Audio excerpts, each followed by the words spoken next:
Hey guys, welcome back to my channel, and if you're new, welcome. My name is Rotem. This video is going to be a first impression / review on the Giorgio Armani Luminous Silk Foundation. I also demo this and wear it throughout the day. I have a flash photography test. I just quickly want to mention, because I forgot to during the video, I am combination to normal skin, so I'm not oily or dry necessarily. I'm just pretty normal, so if you have that skin type, this video will be useful to you. Please make sure to subscribe to my channel so that you see when I release new videos. And also make sure to follow me on my other social media. On Instagram, Snapchat, Twitter, everything is at RotemBeauty. Make sure to follow me there, especially Snapchat. I use that like every day, very consistently. So make sure to follow me there, and Instagram, of course. Hope you guys enjoyed this video. If you want to see a review on this foundation, then keep on watching. So when I bought it, it came in a box that looks like this.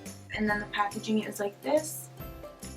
Pretty standard size. It says on the bottle that it's 1 fluid ounce. So it comes with something like this that just says more details. So the bottle doesn't say much on it. It just says Luminous Silk Foundation, Giorgio Armani. And then on the bottom it says the shade. I'm using the shade 7.5. Okay, so it says here, silky, lightweight, fluid foundation, blurs away imperfections without a mask effect. Velvety, luminous, natural finish on skin. And then for how to apply it, it says use the blender brush. And then apply a second layer if more coverage is desired. So it's claiming to have buildable coverage and look really luminous and still cover imperfections. And it recommends using a brush, but I'm going to use a beauty blender for one side and then a brush for the other, just to see which one I prefer and which one works better. This is a pretty expensive foundation. It's $64 without tax, and then with tax came out to $67.84, and that's like really pricey for a foundation, but I really wanted to try it out. I heard awesome things. So I am going to use primers before applying this, just because I always use primers, so I don't know why I would skip that step if that's what I usually do when I apply foundation. So I'm gonna start by priming first, and I'm using the Makeup Forever Step 1 Skin Equalizer Smoothing Primer, and I'm just gonna apply that on my T-zone to cover up pores and just smooth imperfections, because I have pretty texturized skin around that area. So I'm just gonna fill in all the pores. Ignore my nails, I know they're so bad. Just for the rest of my face, I'm going to use the Becca Backlight Priming Filter Primer. Super hydrating. I'm just going to apply that to the rest of my face just to moisturize. I obviously already did my eyes and my eyebrows. I'm just going to let the primer set really quick before I apply foundation. So I'm going to start by applying this side with a beauty blender, and then this side will be the brush. So I'm going to start with the beauty blender, and it says on the packaging, not on the bottle but on the packaging, it says to shake really well. And then I'm just going to apply it directly to the beauty blender. It comes out pretty liquidy but not too runny. I'm just going to dot this on my face and blend it in. So first impressions, the color is definitely my match. It has more coverage than I expected, but not a lot, so I might have to do 2 layers. And then one pump does go a long way, and it is luminous for sure. So it did cover a little bit, like I have a bug bite like right here. So it did cover up a little bit of the redness, and it smells really good. Definitely, scents don't really normally bother me. It sets really lightweight, super comfortable, like it's not cakey. The consistency is a little runny, but not as runny as I expected for a luminous foundation. I just applied a pump for the forehead and then for the second layer. So that's just one pump.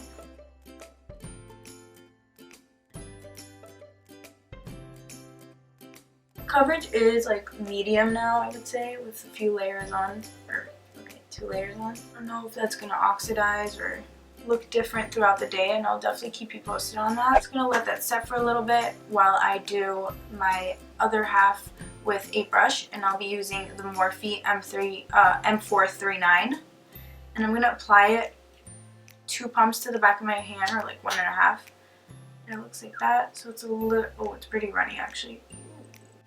Apply it to the brush and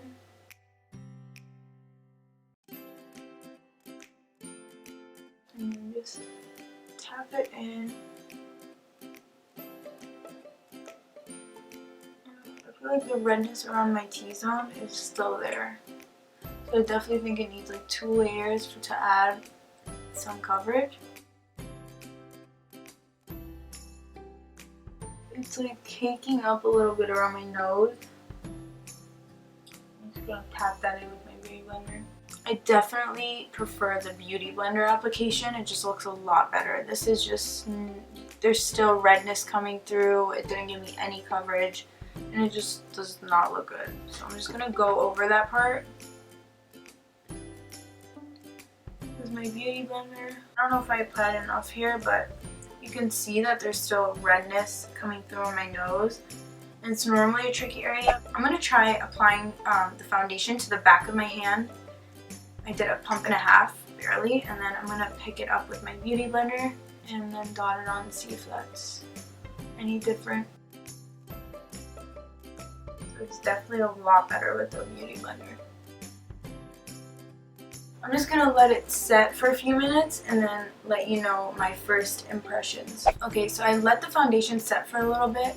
It feels like, it doesn't feel too much on the skin or anything. It doesn't transfer too much on my hands and I didn't even set it. I mean, it feels nice. It's definitely very luminous. The coverage is definitely like medium. You can build it up. I have to give it time and see how it wears, and also I'm very curious to see how it works with flash photography.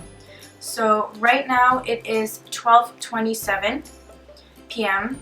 I'm gonna wear this throughout the day and use my Sony camera to update you guys, kind of vlog style, on how it looks. So I'm gonna take the picture now with flash and let you guys know how that looks.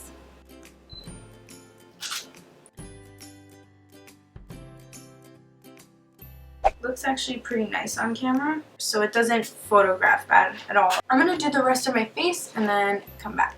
Hey guys, so I did the rest of my face off camera and it's now 1:57. I asked Matt, he said that the foundation looks amazing. It's the best foundation I own. My smile lines are showing just a little bit, but that happens to me with every foundation. So it's not as bad actually, it's just showing a little bit, so that's a good sign. I did set it with a translucent powder, the Maybelline Fit Me translucent powder, just lightly with a brush. That's it, I'll be back soon to let you guys know how I like it. Hey guys, so it's now 5 o'clock and so far I'm actually really liking the foundation. Matt, like I asked him 30 times because he will be the first to tell me that my foundation is not my color at all and it looks terrible. So he said this is the best foundation I have. I will say that I did get oily like around here for sure and here, so I would want to set right now with some powder. But other than that, looks pretty intact and all the powders that are on top look pretty good too. Yeah, I think the only thing is it does get a little oily throughout the day, but for me that's not a big deal because I don't mind powdering, but it definitely is really oily, like my forehead. Actually, let me powder up real quick with you guys here. Oh, what an attractive angle. See, like when I powder up, I look good as new, so like it's really not a big deal for me when I get oily, but it's really oily. Like my smile lines are definitely out and about. So I'm going to take a quick picture with flash and see what it looks like.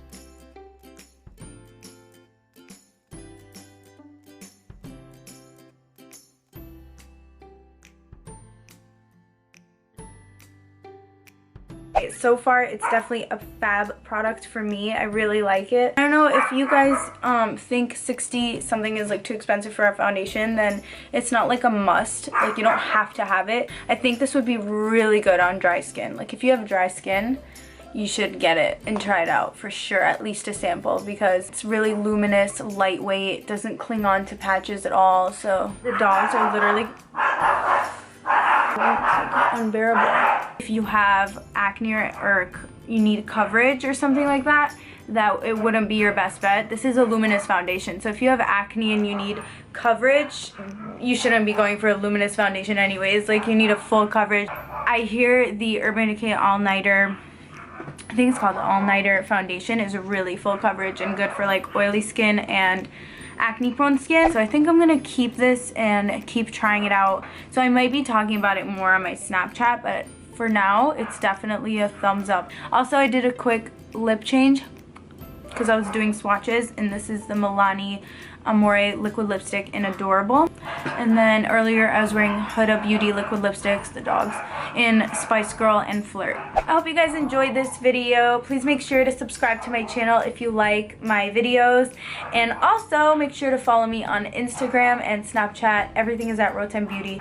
See you guys in my next one. Hey guys, welcome back to my channel, and if you're new, welcome. My name is Rotem, and I would love for you to subscribe and be part of the family, so make sure to do that.